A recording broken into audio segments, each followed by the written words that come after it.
This fear that, well, if I pat myself on the back too much, right, what if that stops the drive? It's coming from this place of fear, this fear of not being enough, this fear of failure.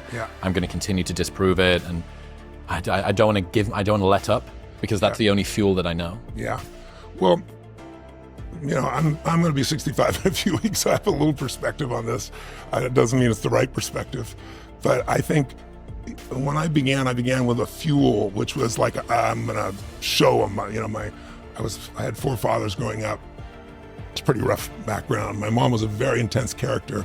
A huge part of who I am, I owe to her, because she challenged me so strongly. I became a practical psychologist to deal with things. Really loving woman, but when she mixed alcohol with prescription drugs, she was very violent, and I had to protect my younger brother, younger sister. So, I had these experiences early on that were so painful, and then she picked my 4th father out of the house. She's a fairly powerful woman. He went back east. He was the one who I loved the most.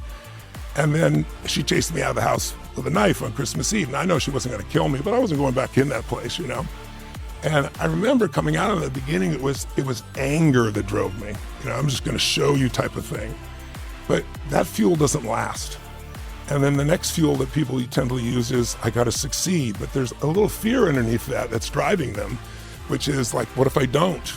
Versus a knowing, it's like, one of my original mentors, Jim Rohn, used to have this phrase. He used to say, Tony, don't worry about it. If you give your all every day, your gifts will make room for you. And it's like having a knowingness that things are going to be fine. And then there's the next level, which is you start to know who you are, and you're not trying to prove it to yourself or other people.